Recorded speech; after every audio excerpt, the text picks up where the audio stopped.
இயேசு உங்களை நேசிக்கிறார். பிரியமானவர்களே, இந்த நாளில் ஆண்டவர் நம்மளோடு பேசும்படியாய் வேதத்திலிருந்து 2 வசனங்களை கூட வாசித்து நம் வாழ்க்கையில கடைபிடிக்க வேண்டிய காரியத்தை பார்ப்போம்.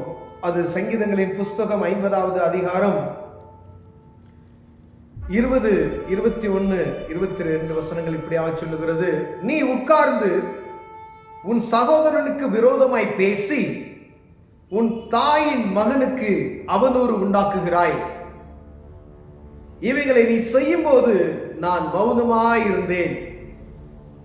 உன்னை போல நானும் இருப்பேன் என்று நினைத்து கொண்டாய். ஆனாலும் நான் உன்னை கடிந்து கொண்டு அவைகள் உன் கண்களுக்கு முன்பாக ஒவ்வொன்றாக நிறுத்துவேன்.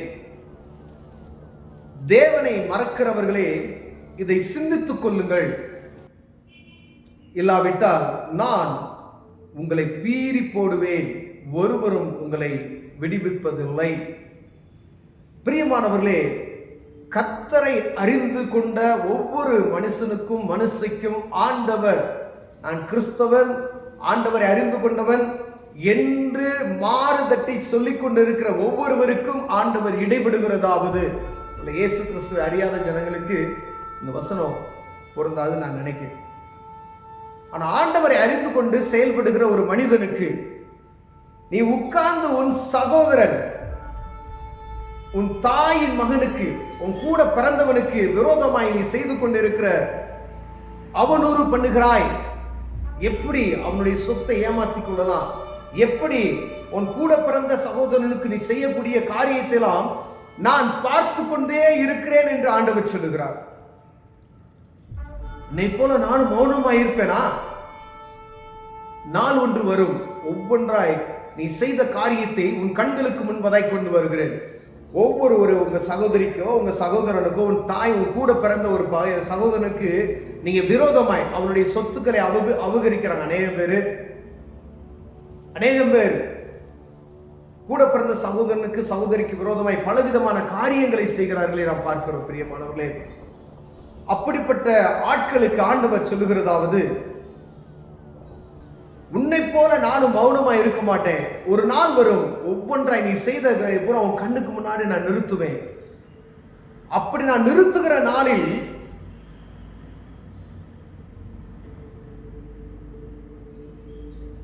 நீ பயங்கரமான ஒரு காரியத்தை சந்திப்ப. பாண்டவர் சொல்றாரு, தேவனை மறந்து, தேவனை மறக்கிறவர்களே, உங்களை ஒருத்தர் பார்க்கிறாருன்னு சொல்லி மறந்து போய் இது நீங்க செய்யற காரியத்துக்கெல்லாம் ஒருவேளை சகோதரனுக்கு தெரியாது, தாய் தகப்பனுமாருக்கு தெரியாது, ஆனா இதெல்லாம் மறைச்சிடலாம். மேல இருந்து ஒருத்தர் பார்க்கிறாரு, நம்மை படைத்தவர், நம்மை உருவாக்கினவர், அறிந்து கொண்டவர், நம்மை எப்பொழுது பார்த்து கொண்டிருக்கிறார் என்கிற நோக்கம், ஒரு பயம் இருதயத்தில் இருக்குமேனால் அப்படிப்பட்ட காரியத்தை நாம் செய்ய மாட்டோம். பிரியமானவர்களே, அவர் தான் சொல்றாரு, அப்ப நீ தேவனை மறந்துட்ட, அவருக்கு பயப்படுகிற பயம் ஒன்று இல்லாம போயிடுச்சு. இதை சிந்தித்துக் கொள்ளுங்கள். இல்லாவிட்டால் நான் என்ன செய்வேன், உங்களை பீறி போடுவேன் அப்படின்னு சொல்றாரு. அதிலிருந்து யாரும் உங்களை தப்பிக்க வைக்க முடியாதுன்னு சொல்றாரு. ஒருவனும் உங்களை அதுக்கு முதல் சிந்தித்துக் கொள்ளுங்கள். இதை சிந்தித்துக் கொள்ளுங்கள் அப்படின்னா ஒரு மன்னிப்பு இருக்கு. ஒருவேளை அப்படிப்பட்டதான காரியத்துல ஒரு சாபத்தையோ இல்ல ஆண்டவர் கொடுக்கக்கூடிய தண்டனையோ நீங்க அனுபவிப்பதற்கு முன்பதாய் உங்கள்கிட்ட ஆண்டவர் பேசினாரு அப்படின்னு வச்சுக்கோங்க. இதை சிந்தித்துக் கொள்ளுங்கள் அப்படின்னு சொல்றாரு. பார்த்தீங்களா, இந்த காரியம் நடக்கிறதுக்கு முன்னாடி அப்ப தேவ சமூகத்துல சரண்டர் ஆயிரும். இந்த காரியத்தை நான் செஞ்சுட்டேன், உங்க நேரம் உங்க சகோதரன்ட்ட போங்க, உன்னுடைய சொத்தை நான் அபகரிச்சுக்கிட்டேன், இந்த வச்சுக்க, காம்ப்ரமைஸ் பண்ணிருக்கேன். சகோதரிட்ட ஏமாத்தி இருந்தீங்கன்னா அப்படிப்பட்ட காரியத்தை நான் செஞ்சது தப்பு தம்மா அப்படின்னு சொல்லி கொடுத்துருங்க.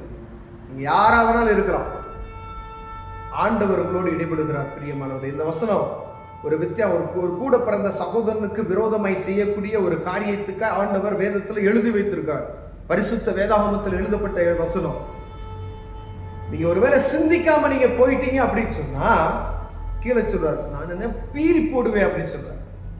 அந்த பீறி போடுவதிலிருந்து உன்னை தப்புவிப்பதற்கு ஒருவனாலே முடியாது என்று சொல்கிறார் ஆண்டவர்.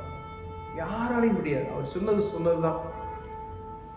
சிந்திக்கிறவனுக்கு ஆண்டவர் ஒரு அற்புதத்தை செய்வார். பாவ மன்னிப்பின் நிச்சயத்தை தருவார். ஏன் அப்படின்னா, உங்களை நீ அவர் வருவது அருகிக்கு முன்பதாய் மன்னிப்பு உண்டு என்பதை அறிந்திருக்கிற உங்களுக்கு தேவ சமூகத்தில் போய் நான் செய்தது பாவம் ஆண்டவரே அப்படின்னு சொல்லிட்டீங்கன்னா ஆண்டவர் மன்னிச்சிருவார். நீங்க அந்த காரியத்தை செஞ்சு சகையு பாருங்களேன், அநேக காரியங்களை அபகரித்து அநேகப்பட்ட ரெட்டத்தனியா வாங்கியிருக்கேன் அப்படின்னு சொல்லி அவர் மன்னிப்பு கேட்கிறாரு. பார்த்தீங்களா, ஆண்டவர் உங்க வீட்டில் நான் தங்கப்பாரி சொன்னதுமே உடனே எடுத்து அம்பட்டி கொடுக்குறாரு. நான் யார்கிட்டலாம் இது அநியாயமா வாங்கினேன் அவங்களுக்குலாம் அந்த நாணத்தனையா திருப்பி கொடுக்குறேன் அப்படின்னு சொல்லி ஒரு அறிக்கை பண்ணதுமே அவருடைய வீட்டுக்கு ரட்சிப்பு வந்தது என்று ஆண்டவர் சொல்லுகிறார். பிரியமானவர்களே, உங்க வீட்டுக்கு ரட்சிப்பு வரணும், ஆண்டவருடைய ஆசீர்வாதம் வரணும், உங்க சன்னதிகள் ஆசீர்வதிக்கப்பட வேண்டும் என்றால் உங்க கூட பிறந்தவனுக்கு செய்த தவறுகளை நீங்கள் மன்னித்து அந்த காரியத்திலிருந்து ஆண்டவர் சமூகத்தில் ஒப்புரவாகி, தேவ சமூகத்தில் நம்ம தான் ஒப்புரவாகணும். ரெண்டாவது, போய் அந்த இடத்துல அவனுக்கு செய்ய வேண்டிய எல்லா காரியத்தையும் செய்து முடித்து விட வேண்டும். பிரியமானவர்களே, ஒருவேளை இதுல யாராவது அப்படி செஞ்சிருந்தோம் அப்படின்னு சொன்னா கர்த்தர் உங்களோடு தான் பேசிக் கொண்டு இருக்கிறார். அதிலிருந்து உங்களை விடுவித்துக் கொள்ளும்படியாய் ஒரு வாய்ப்பை ஆண்டவர் கொடுக்கிறார்.